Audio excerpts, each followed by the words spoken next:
என்ன ரிட்டர்ன் எடுக்க மாட்டான்றாங்களா? அது எப்படி? ஆமாம், சம்டைம்ஸ் அதிலவே போட்டிருப்பேங்க, இது நான் ரிட்டர்னபிள் ஐட்டம்னு சொல்லிட்டு.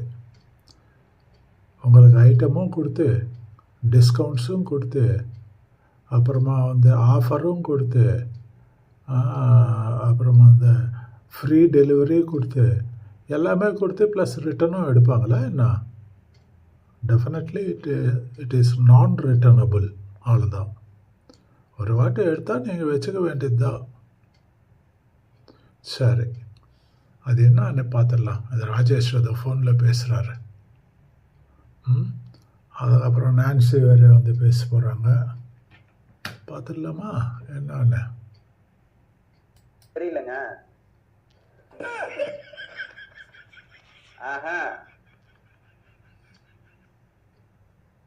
நீங்க என்ன சொல்லியிருந்தீங்களோ அந்த மாதிரி இல்லையா? எனக்கு பொருளை மாத்தி கொடுங்க.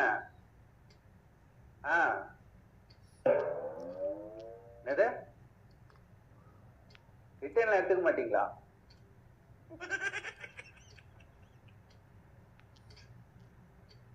என்ன சொல்றீங்க? பொருள் சரியில்லைன்னா என்னங்க பண்றது? அது எனக்கு வேஸ்ட் தான். அது எனக்கு நீங்க ஒழுங்கா ரிட்டர்ன் எடுங்க. இப்போ பாரு கிளைமேக்ஸ். ஏங்க நான் இவ்வளவு சொல்லியும் ரிட்டர்ன் எடுக்க மாட்டேன்னு சொன்னா என்னங்க அர்த்தம்? கொடுங்க.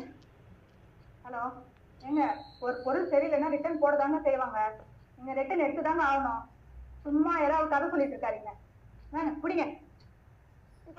ஏதாவது ஒன்று பேசி முடிப்போன்னு இல்லை. ஏங்க யாருங்க போன்ல?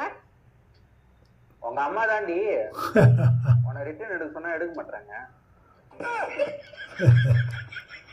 எப்படி?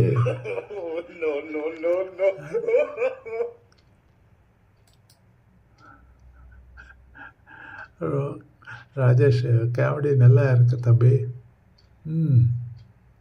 இப்போ பாரு, தலையில் கொட்ட போகிறா மேடம். எனிவே ஃப்ரெண்ட்ஸ், நல்லா இருக்குல்ல? ஆமாம், நல்லா இருக்கு. கொஞ்சம் தயவு செஞ்சு லைக், ஷேர், சப்ஸ்கிரைப் பண்ணிடுறீங்களா? சப்போர்ட் பண்ணுங்கள் சாமி. சப்போர்ட் பண்ணால் ஐயோ, நான் கிவருக்கு ரிசீவருக்கு 2 பேருக்கு சந்தோஷம் தானே. ஏன் அந்த 2 பேரோட சந்தோஷம் கெடுக்கணும்? சப்போர்ட் பண்ணிவிடுங்க. லைக், ஷேர், சப்ஸ்கிரைப் பண்ணிவிடுங்க.